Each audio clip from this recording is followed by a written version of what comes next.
A Filosofia Educacional de Charlotte Mason, escrita por J.D. Rosen, parte 4. Quanto ao currículo, o sentimento era que a criança normal tem poderes mentais que lhe permitem lidar com todo o conhecimento que lhe é apropriado. Dê-lhe um currículo completo e generoso, cuidando apenas para que todo o conhecimento que lhe é oferecido seja vital, ou seja, que os fatos não são apresentados sem suas ideias informativas. A educação mudou desde a época em que Charlotte Mason escreveu, mas muitas de suas queixas ainda parecem existir.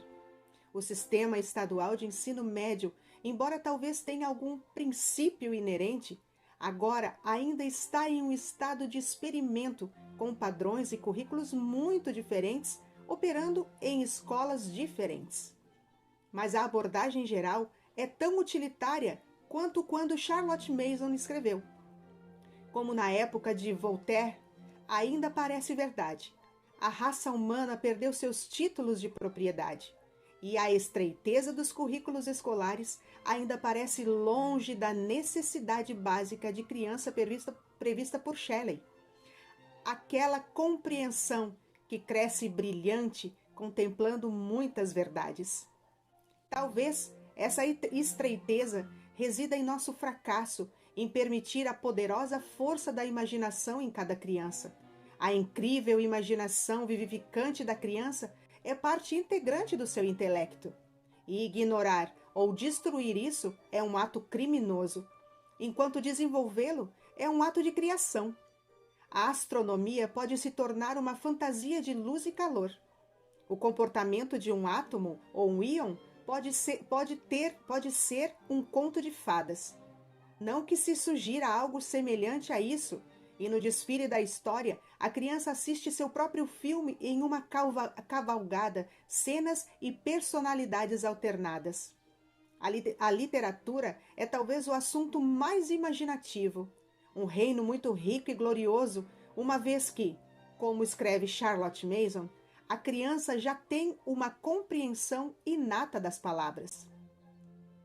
Um perigo muito real na lição é o uso do questionário, o teste.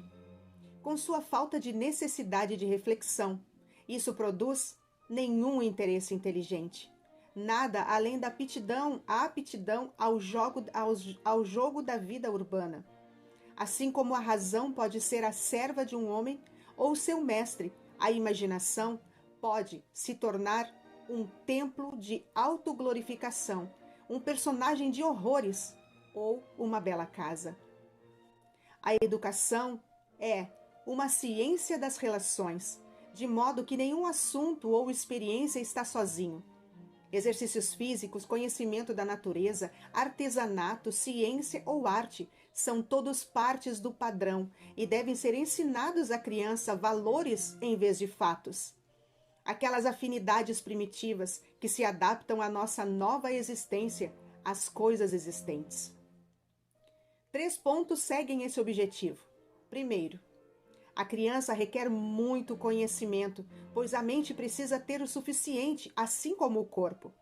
Este conhecimento deve ser variado, pois a mesmice na dieta mental não cria apetite, ou seja, curiosidade.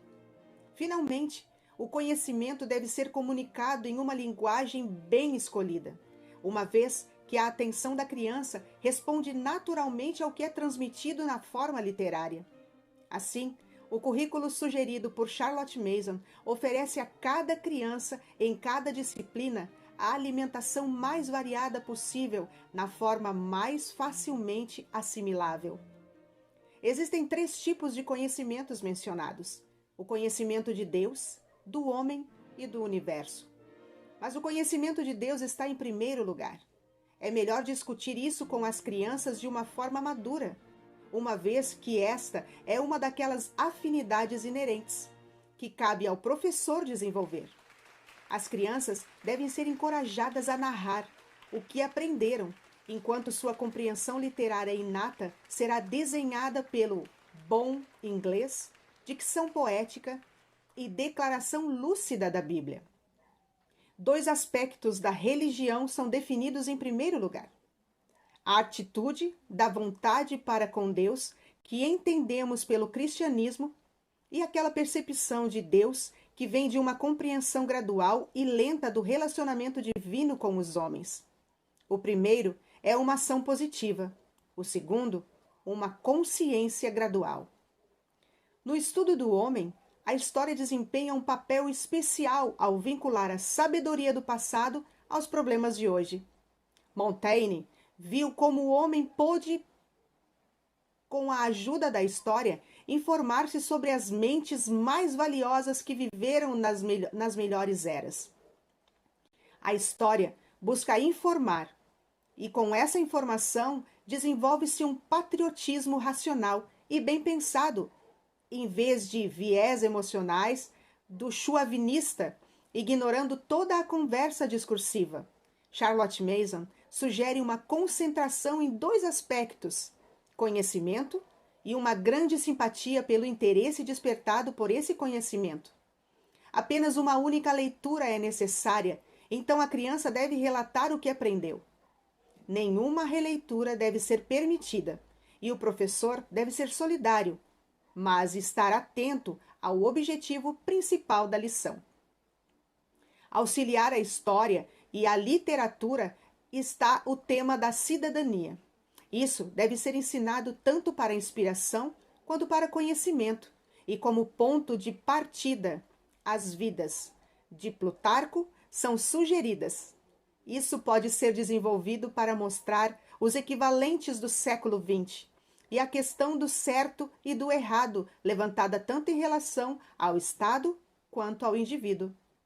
A composição é ensinada em primeiro lugar como uma matéria oral, e mais tarde, quando escrita, a matéria pode ser variada pelo uso de versos.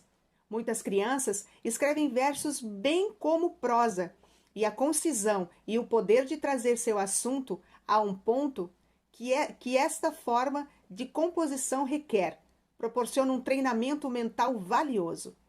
Em assuntos escritos, as crianças devem ser encorajadas a escrever sobre o que lhes interessa profundamente. Essa visão particular de Charlotte Mason encontra eco tanto de Neuson quanto nos relatórios originais de Spence, e agora parece uma prática aceita, considerando os séculos de trabalho forçando nas salas de aula.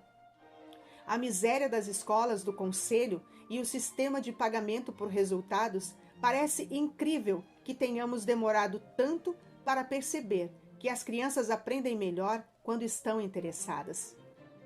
A abordagem da arte proposta por Charlotte Mason é em termos de espírito, mas as bases para o esforço criativo devem ser formadas, linha por linha, grupo por grupo. Lendo, não livros, mas as próprias imagens.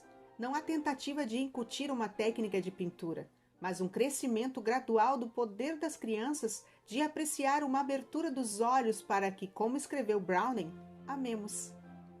Primeiro, quando os vemos pintados, coisas pelas quais passamos, talvez 100 vezes nem se importasse em ver. Na abordagem da ciência, Charlotte Mason segue ideias de Exlin, acreditando que isso deveria ser uma informação comum, mas que seu ensino deveria seguir um modelo francês de tratamento em uma forma literária. Os princípios universais estão ligados a incidentes comuns da vida cotidiana. O único método sólido de ensino de ciências